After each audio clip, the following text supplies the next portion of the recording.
start stronger than they end. Yeah. There are definitely instances where that is not the case, and the character's just really good. But I think especially in the case of a lot of platform fighters, heavies typically start very, very good, and kind of as people get better at the game, level out a little bit in terms of how good they are, just because people get better. So I think, you know, as we see these kind of early tournaments where people are only able to play for 3 days at a time, it kind of makes sense that the heavies where, you know, they've got kind of simpler combos, you know, consistent kill power, really strong recovery. It makes sense that those are the characters that are doing well because they're easy to pick up, and they're easy to be consistent with because the actual like burden of consistency is on your opponent. Yeah, so I've noticed that definitely is true in most games, and it's definitely, there's been a degree of that in Rivals too. It'll be interesting to see, I keep saying definitely, it'll be interesting to see how Kragg pans out over time. So in Rivals 1, people do tend to praise the heavy design of that game for them generally being a bit more viable, like compared to heavies in a lot of more mainstream plat fighters.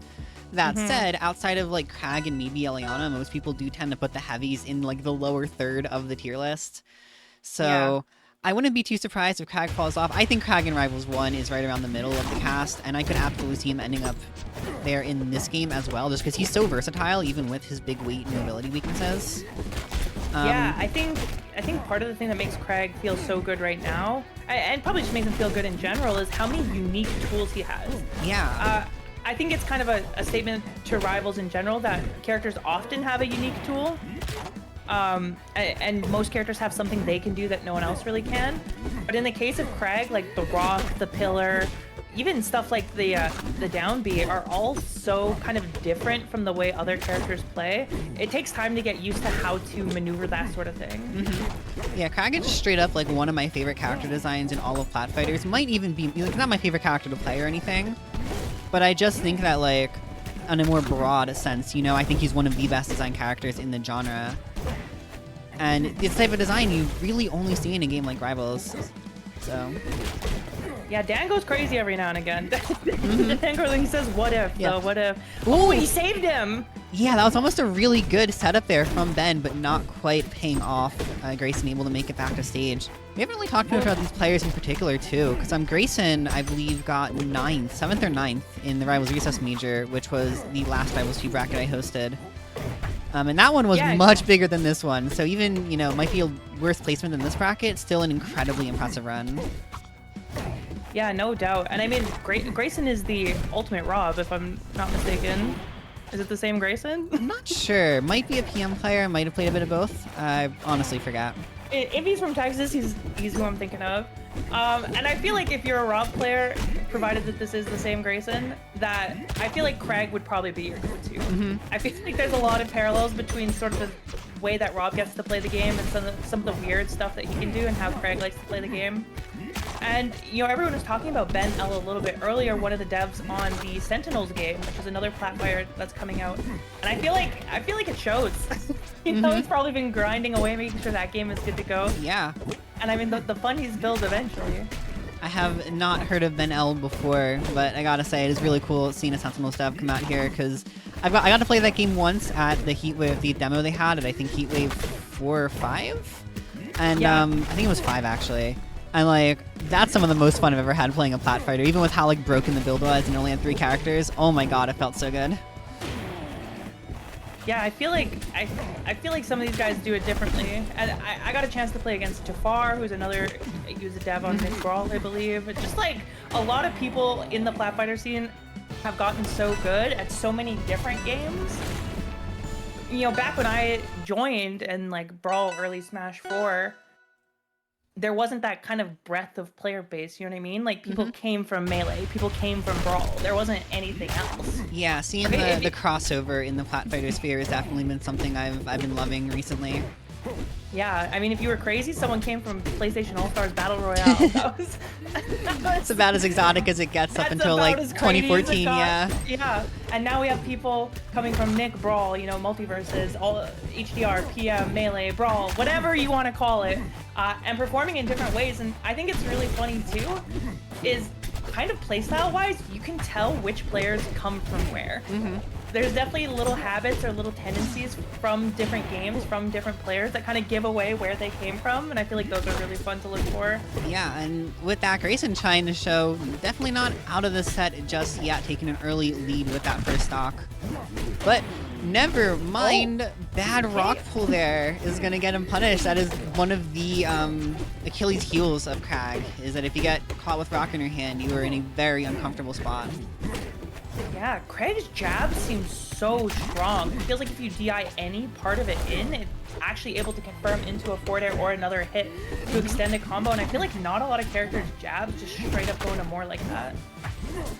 Yeah, generally speaking, you're going to be looking to go into like tilts and stuff, but we've seen a lot of Kragg players turn those jabs and especially those like down throws and F throws into some insane conversions and setups that are absolutely terrifying, because you can just die at like 100 to them randomly out of nowhere, and there isn't any other character that has those kinds of tools that are quite as like reliable, I would say.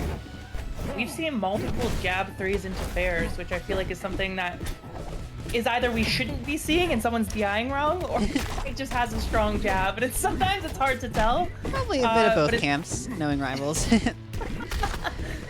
All right, the side B to get back to the stage. The rock trying to make something happen. The special get up off the ledge is going to mean that Grayson's able to get back to the stage with the back throw.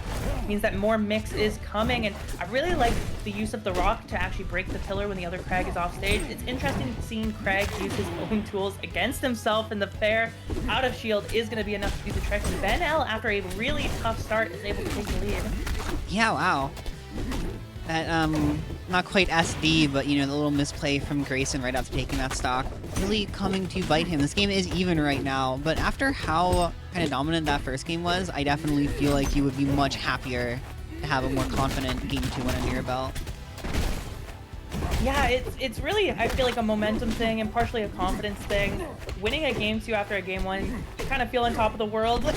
you feel ready to take the set, and feel like there's potential for hubris. A little bit of an overextension from Ben L means that Grayson is going to take the game with the deactivation of the pillar, which does put you in special fall. Yep, that's the kind of stuff you forget if you don't play against Kragg all the time, and you remember, yeah, I mean, he's probably going to be looking to cheese me like that if I get too greedy. I found that one out the hard way. Everyone does at some point. Yeah, you feel like, oh, interesting. That's very cool. I feel like every character, especially in Rivals 1, but also in this game for sure, they just have those little universal experiences where you make some like misplay against them that seems pretty innocuous, and it's like... No pillar. Should be able to just grab the ledge here. No, the double cancel is actually going to allow Kragg to get back. Why does he get two of those? Real talk. Someone needs to tell me. I'm cool with him getting two of those. Why do they go so far? Is my question. Maybe that's the problem. He gets like the same distance as like a Donkey Kong up B off of those. It's insane. It's like he does not. I don't think he needs that. Oh, the front hit of back air actually confirms into the up smash with the drift forward from Ben L. That was really a crispy find. It was looking very solid right now. We had so many slobber knockers earlier in this, just game 5 after game 5, and right now, full charge. Ben L wants to just give some double 3-0s here for these winter semis, get things moving. All right, Grayson's getting that down B, at least finding a pretty early kill of his own, but gonna need 2 more just like that in a quick succession. Oh, off the rock, doesn't necessarily expect it. Yeah, so there's some players in Rivals 1 that do that, where they kind of hang out under their rock. Sometimes called the position, because if you get knocked into the rock, you can tech, and if you can tech, not quite as well in this game, but you can just kind of mash in air. You know, pretty disjointed leads into a lot of Kragg's best combos. It has always been one of his best moves. Who else up hanging under their rock? Pretty much, yeah. Oh my god. Oh, and trading the worst trade you could possibly ask for. I think people are starting to learn some of the counterplay to those special get-ups. They don't have the same amount of armor as get-up attacks, and so they're a lot easier to challenge and trade with just like that. So really good awareness from Ben L to realize that Grayson was putting himself in a vulnerable position and it's just able to take the game off the back of it. I feel like one of the things that kind of changes the good players from the great players, especially early in a game like Rivals 2, is who is able to find those stock conversions that are like a little bit weird. You know what I mean? And so like Benel finding that forward hit back air into the up smash out of disadvantage, that is definitely not a situation that's going to come up super often, but being able to convert a stock like that at 90% is so strong in terms of consistent gameplay, because if you're able to just find those positions, it means you're likely able to find more of them. For sure, yeah. Being able to hit confirm in general is such an important skill, and in Rivals 2, it kind of feels a lot harder to get kills a lot of the time. So those quick reactions on those hit confirms that might be a little more niche are going to be a very early way to separate yourself from the pack. All right, early stock from Grayson, kind of putting himself up for one of the first big leads we've seen, especially since that game 2. But you gotta put on a little more damage. I feel like Kragg can take 40 and it doesn't matter at all. Something like that at times. Good tack on the wall right there. Yeah, good shield as well to punish that ledge special, I guess is what we call it. Always have such a problem. I'm like, I have words for what everything is called, and ledge special is not one of them. Yeah, it's a weird one. Ooh, okay. Huge up there. All right, and then, you know, I had the game count mixed up last game. I thought we were about to see a quick 3-0. No, I think Grayson does actually want the game 5. I think we're gonna run it back, yeah. All right, the double jab.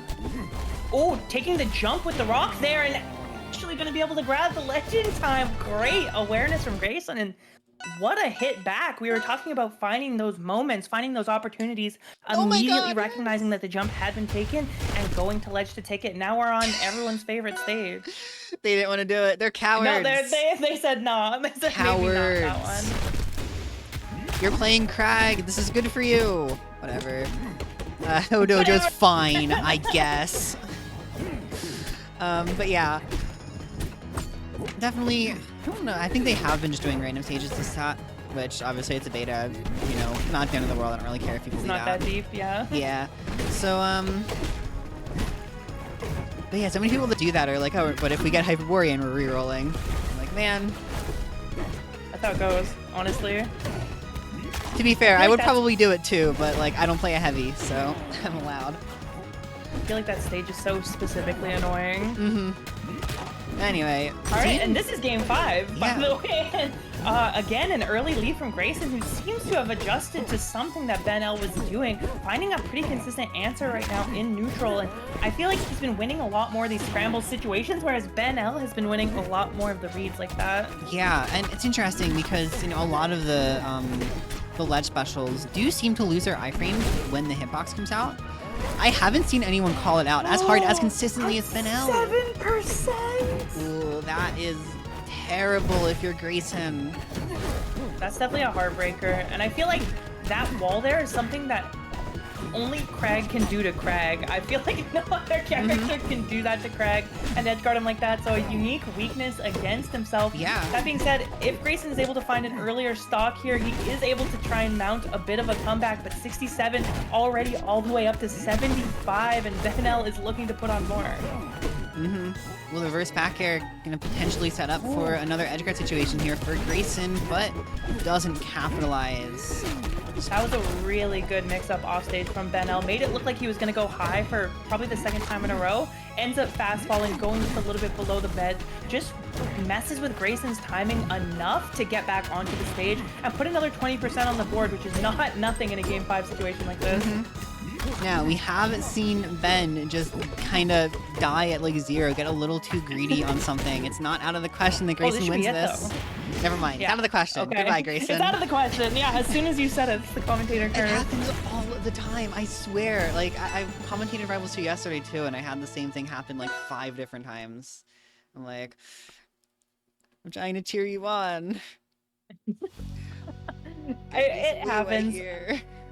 I feel like Kragg's down B is so threatening in this game, and I don't know exactly what it was like in Rivals 1, but because of people's tendency to rely on shield now that it's an option, I feel like Kragg's down B is so threatening in the way that it locks you in shield, sets you up for a potential mix-up, sets you up for a potential grab, and if it hits, is able to actually confirm into forward air or something else like we saw there to take a stock. I feel like man, that move combined with everything else, but that move in particular demands a lot of respect. And I find myself thinking a lot of the counterplay to Kragg in my head is like, you just gotta parry it, right? Like side B parry, down Yeah. B parry, So rock down B is